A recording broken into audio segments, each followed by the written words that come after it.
Bu kanalın yüzünde yani daha rahat evde oturamıyoruz.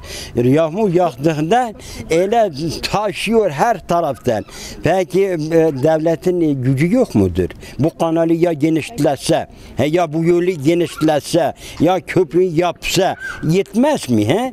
Ama yemek için, çalmak için, he?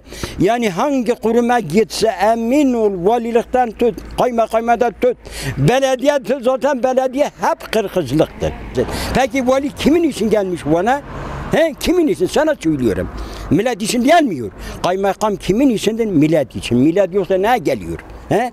Peki devlet su işleri birimi ne için devlet birimi ile kurulmuş 1000 tane memur içindedir, değil mi?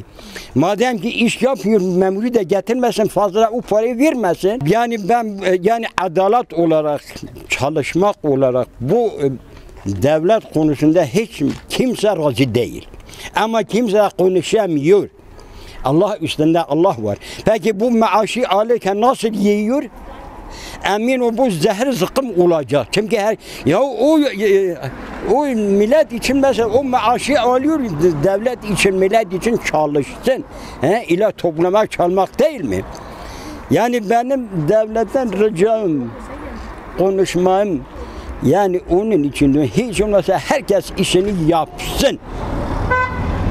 Devlet para getiriyor, veriyor, kayboluyor. Peki bizim Tuşba Belediye'de gelirken 100 dönüm yerdi, hani nerededir? Ele çalmış, çapalamış, ele dağıtmış, kendi için ticaret yapıyor. Bu ticarettir. Geçen yaz geldik biz ama kışın burası çok tehlikeli. Şu ileride hubatçılar var. Onun istikametinde o sarkıtlardan biz kaçalım derken bu tarafa geliyoruz. Oradan da hem arkadan gelen araçlar çok tehlikeli, insanı ürpertiyor. Zaten yanaşamıyoruz, her yer kar buz. Oradan bu tarafa geliyoruz. Kaldırım yok, çoluk çocuk. Burası bir de çok işlek bir yer. Burada öğrenciler de gidip geliyor. Her fren sesinde inanın ki biz pencerelerden bakıyoruz. Acaba kim düştü, nereye düştü? Geçenlerde de bir aracın tekeri yabancısıymış buranın. Şu araya girmişti yani. Ne için kapatmıyorlar? Yani bu mahalleye bir faydası mı var onu da bilmiyorum. Ne için kapatmıyorlar onu sormak lazım yetkililere. Acilen kapatılması, acilen kaldırım yapılması, acilen bu kanalın kapatılması.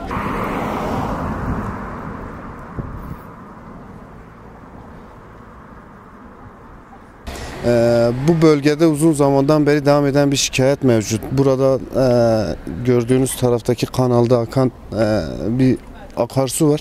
Burayla ilgili mahalleli olarak halkın büyük bir şikayeti var. Şu ana kadar bir çözüm üretilmiş değil. Bizim beklentimiz kanalın acilen mahallemize yakışır bir şekilde, sokağımıza yakışır bir şekilde kapatılması. Nitekim burada çeşitli sağlık sorunları, akarsularla beraber gelen çöp, atıklar hep akarsunun içerisinde. Öğrenciler, dolmuştan inenler için tehlike oluşturmakta. Zaman zaman yolu bilmeyen, yabancısı olan araç şoförleri kanal içerisine düşerek kaza geçirmektedir. Bu şikayetlerin önüne geçebilmek adına belediye yetkililerimizden, valilik yetkililerimizden bir an önce kanalın mahallemize yakışır bir şekilde kapatılmasını rica ediyoruz. Geçen sene tekrar biz belediye dilekçe verdik. Geldiler, fotoğraf çektiler, baktılar. Daha da ilgilenen kimse yoktu, kalmadı.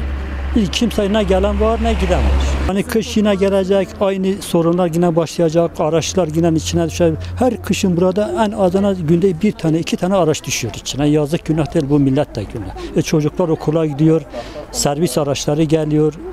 Yerde zaten geçen sene çok buzlanma vardı, buz tutuyor. Böyle çok, bak yine her sene burada şey oldu. Yine geçen sene de kaza olmuştu. Buraya bir araç düşmüştü. Buna bir çözüm bulunması lazım yani. Acilen bir çözüm bulunması lazım. Gidiyorsun, belediye diyor bizim işimiz değil, DSİ'nin işi, DSİ diyor belediyenin işi. Böyle birbirlerinin üstüne atıyorlar. Bu erteliyorlar, kimse ilgilenmiyor. Hani yine de faturayı biz çekiyoruz yine.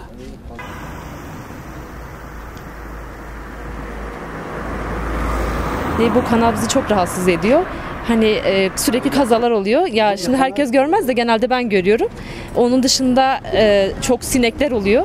Yani kaç yıl olduğu kapatacaklarını söylediler. Biz bununla ilgili hiçbir şey görmedik yani. Bununla ilgili bir önlem almalarını istiyoruz.